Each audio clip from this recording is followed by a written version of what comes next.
first step, kailangan meron muna tayong SPMS guidelines at ito po ang sample na SPMS guidelines na pwede nyong maging reference at para hindi na kayo mahirapan paano nga ba magsimula sa simula.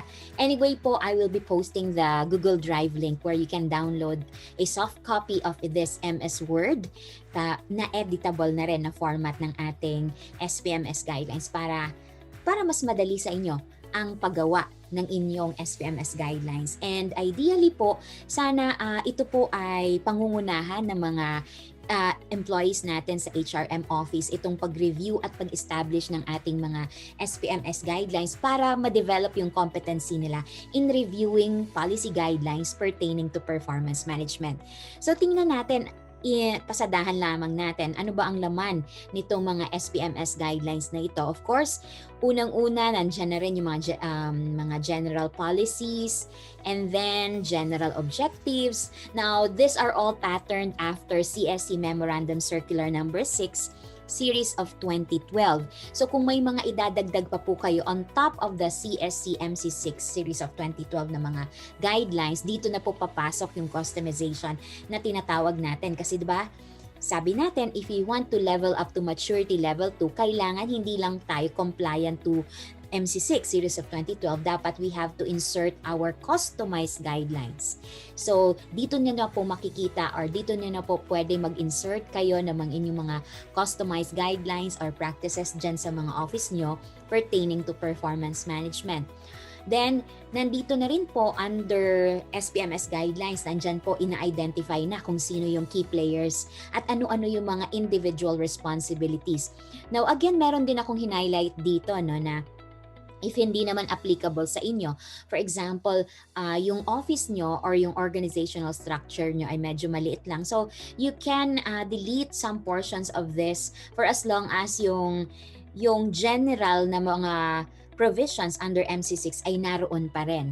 Okay, so dito na rin nakikita nyo na hina-highlight ko yung mga annexes para at least makita nyo later on ano pa ba yung pwede nyo mga annexes na idadagdag dito kung sa tingin nyo ay mas gaganda pa yung inyong performance management system. So again, disclaimer lamang po, ang mga pinapakita ko po sa inyo ngayon ay mga basic lamang po.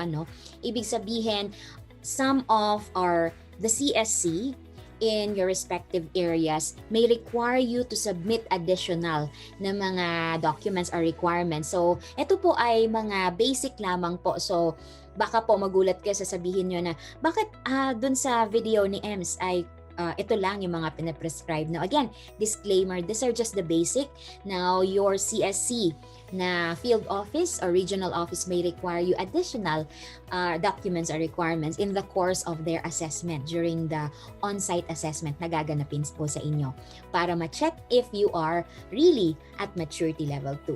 Okay, so again, ito po yung mga laman nun, pasadahan lang natin. So naka-highlight na po dyan from Annex A to F, and later we will be talking about this annexes. So isa-isahin po natin yung mga annexes. So dito ko lang po pinapakita, naka-red din po yan. Sabi ko, kung wala naman pong department head sa inyong mga opisina, so customize it in accordance with your organizational structure. So that's why nilagay ko dyan, please delete this portion if not applicable in your office setup. But then, make sure na yung mga duties and responsibilities na nandito ay duly distributed siya sa iba. Kasi ito yung mga basic na mga duties and responsibilities na dapat meron ang performance management team na composition. So dapat nandun din po yan. Okay? Again, delete this portion kung wala na kayong mga division chief or very small yung inyong organizational structure. Just customize it in accordance with your agency organizational structure. At dito nyo rin makikita na in-incorporate na rin natin yung equal opportunity principles na tinatawag natin. Kasi these are just again sample at pwede nyo po itong dagdagan and i-enhance.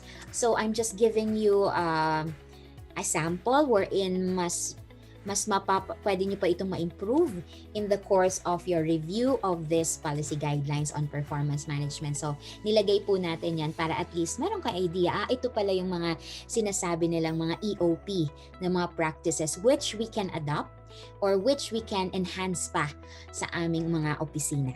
Okay. So kung mapapansin nyo, involved po dito sa under EOP yung 4 na stages ng performance management. And then there's the timetable of SPMS activities. Nandyan na po yung complete na phases and processes for each stage of the SPMS, like performance planning and commitment. And then we have performance monitoring and coaching. Then we have performance review and evaluation. And the last is performance rewarding and development planning. Then, the rating period, kung mag-a-adapt pa kayo ng semi-annual or semestral or annual, or baka meron kayong minimum na rating period which is at least 90 calendar days or 3 months. Then, of course, we have the rating scale. We adopt the 1 to 5 na scaling. So, hindi po tayo 1 to 10 but only 1 to 5. Ano pa? Meron pa po tayo dito na dinidiscuss na po dito yung mga performance measures na 3 which is quality, efficiency, and timeliness. So nandyan na po, meron po tayong sample computation on how to arrive on the final performance rating. Then we have other provisions such as SPMS initiation and implementation. What are the plans of the office on how to effectively implement this SPMS guidelines, then sanctions if ever na hindi mag-submit ng performance rating, ano ang magiging sanctions. Okay? And then, ano ba yung mga gamit or uses ng performance ratings? Naka-enumerate din po ito dito, and you may want to add other provisions on this one. You are not precluded from doing so. So, kung sa tingin nyo mas ma-enhance pa at mas mapapaganda pa yung implementation ng inyong SPMS guidelines, why not? Ilagay nyo po yan dito. Then, we have the appeals. If I am not kung hindi po ako satisfied with my initial performance rating, saan ba ako pupunta? So where do I appeal? Nandito po yung proseso na yan. And then the effectivity. Of course, the effectivity of the implementation of your SPMS guidelines is of course upon the approval of the Civil Service Commission Regional Office kung nasan yung area nyo or under the jurisdiction of the Civil Service Commission na Regional Office. In our case, we are at regional, magpapa-approve yung mga agencies namin dito sa Bicol Region sa CSC Regional Office 5.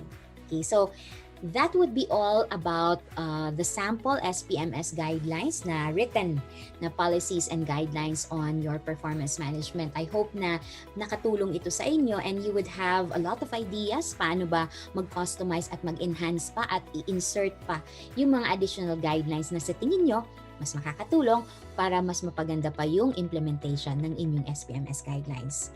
So in the next videos, we will be talking about the annexes of this SPMS guidelines.